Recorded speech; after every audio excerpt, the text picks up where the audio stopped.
Dungdung ay sidong ilay, insinali dumaay. Dungdung ay sidong ilay, insinali dumaay. Kawis ay agaw kandat ako amin, a pleasant day to all of us. As indigenous people, especially our community coming from the Cordillera region in northern Philippines, we usually convey our messages in songs, but due to limited time, I will just narrate to you. The message which I wanted to present in a song was that we used to have our lands as indigenous peoples. It's about the history of the indigenous peoples in the Philippines, but it's a shared experience of indigenous peoples globally. So we used to have our lands. We were living peacefully. We have our livelihood, our political systems, our cultural systems. And this has sustained our communities for centuries, for decades.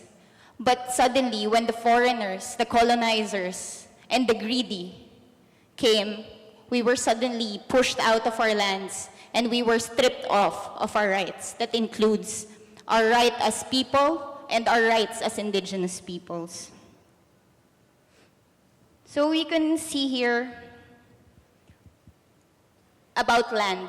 For indigenous peoples, a central theme or topic is always about land because land is life for us.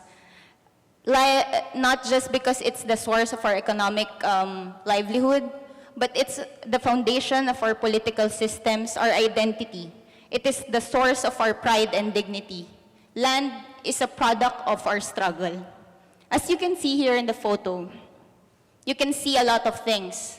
The first one that I want to present, maybe you didn't see it immediately, but this photo reflects of the richness that we as indigenous peoples have. We have all our resources, our lands, our waters, our minerals, biodiversity, everything. We consider our environment and our land as our school, our market, our clinic, our drugstore. But we have experienced historical oppression and marginalization since the colonization period in 16th century. And currently, our lives, our lands, are under attack because of the implementation of neoliberal policies, not just on health, but on everything. Hence, the entry of mining corporations, big energy projects, plantations, economic zones, and other forms of land grabbing against indigenous peoples and oppressed peoples. This has just worsened the already poor situation of the indigenous peoples. Then comes the militarization of our indigenous communities because we are resisting the repression of indigenous peoples who are struggling. We have been killed, literally, imprisoned with trump-up charges. Even our supporters, those who wanted to help us, even the health workers, they are under attack. Secondly, this photo shows the situation of indigenous peoples in terms of health. I can expound a lot about this condition, but I have witnessed, for example, a cousin being brought to the hospital using one of these makeshift stretchers, wherein more than at least 8 men needs to carry a person alternately and walk for at least 6 hours, going to the nearest health facility from our community. Of course, I have experienced one elder. I have experienced rushing an elder from our community going to the nearest health facility, which is 5 hours away by driving. So these are the realities in our communities. And of course, me myself, while we were struggling for our rights, we were demanding to stop foreign intervention in the Philippines. We were protesting. The police violently dispersed us. They used a police van and hit the people protesting. I was hit by the police van. But luckily, there was no broken bones.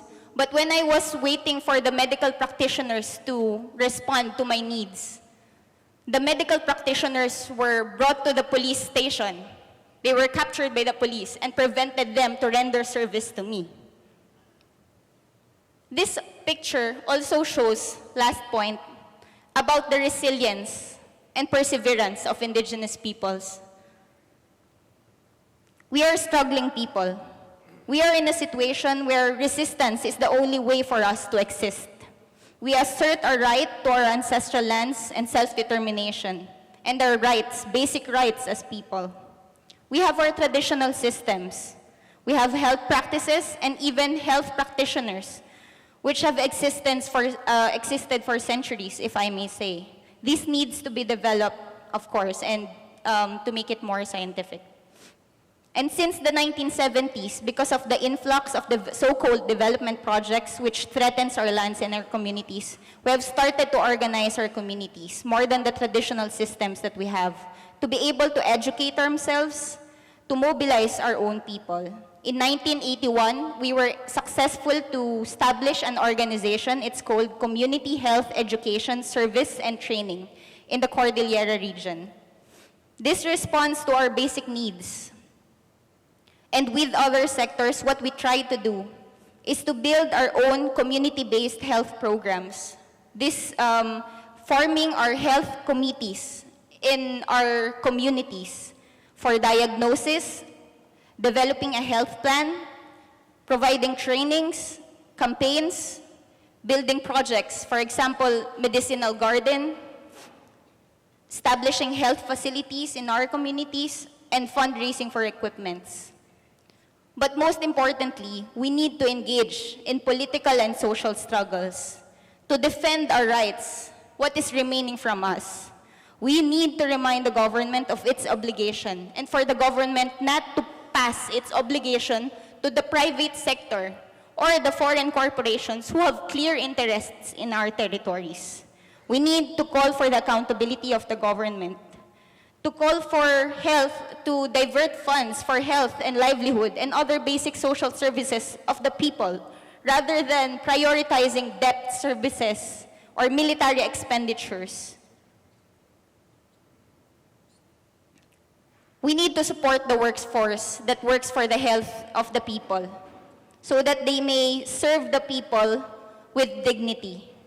We need to unite and work for change as indigenous peoples, peoples in the Philippines, in Africa, and worldwide, and to change a system which has been killing people around the world. Thank you.